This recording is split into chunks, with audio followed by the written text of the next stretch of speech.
On the subject of the Palestinians, here's Alex in North London. Alex, go ahead, sir. Hi George, I'm calling from North London. I've been listening to you for 3 months now. Okay. Never had the chance to speak to you. Okay. But I was just calling I was listening to you a couple of nights ago, and you were talking to these people, and they were saying that Israel, the Jews, did not have the right to gain Israel from the Palestinians. And I was just saying, throughout history, the Jews have been persecuted, obviously, from the Holocaust, and we were granted Israel as a result of this. And I feel that... granted by whom? We were granted from Britain and other countries, granted us that. Well, what right did Britain have to grant you somebody else's country? Well, it's due because we lost 6 million people. No. I'm not arguing about that. I'm going to come on to that. But what right did Britain have to grant you somebody else's country? We had the right because we lost 6 million people and we did not have a home. Well, yeah, I'm going to ask you for a third time. What right did Britain have to grant you somebody else's country? Well, they didn't. Well, they were giving us the right because it was they were basically gave us because of the. But they gave you somebody else's country. That's the point I'm making, Alex. Can you deal with it? Yeah, but the Jews have also had to.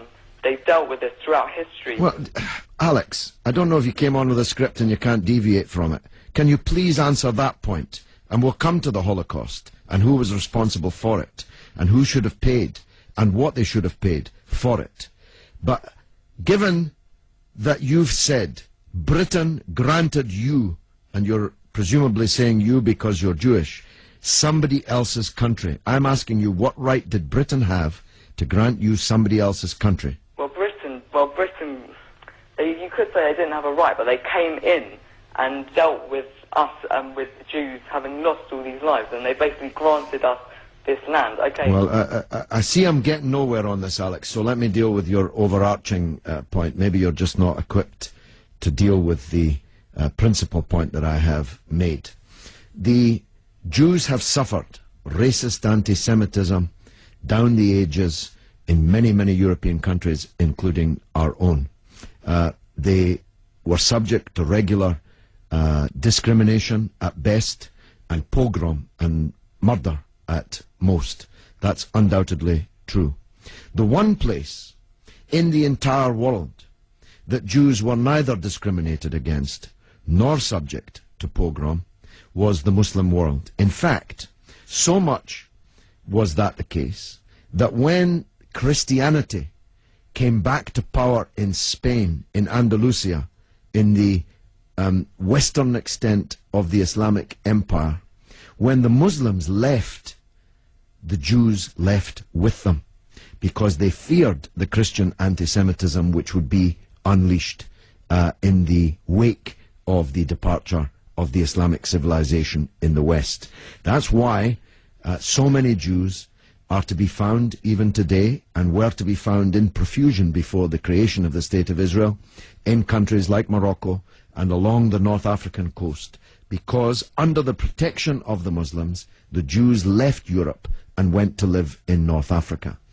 The Palestine that was wiped off the map when Britain granted you somebody else's country had Jews living side by side with Christians and Muslims for century upon century without the slightest trace of discrimination or violence or pogrom. So, what's happened is that Christian anti-Semitism in Europe, which massacred 6 million Jews in the greatest crime in human history, was paid for not by the Christian countries of Europe that either practiced or turned a blind eye to that anti-Semitism, but was paid by the very people who were completely innocent of that Holocaust, who had never persecuted the Jews, who had never pogromed the Jews. And that seems to me to add insult to the injury suffered by a people whose country was wiped off the map, who were dispersed into exile, to make way for a Zionist idea which was granted to European Jews, because these were the first settlers, granted to European Jews by Britain. And as you have singularly failed, 4 times I asked you, to acknowledge that Britain had no right to give away somebody else's country, one country given to a second people, the land that actually belonged to a third people, it seems to me an all-round injustice, don't you think, Alex? Yeah, I agree that they didn't so much have the right, but they were stepping in after the Holocaust to grant it to the Jews. But it was long before the Holocaust that Britain stepped in.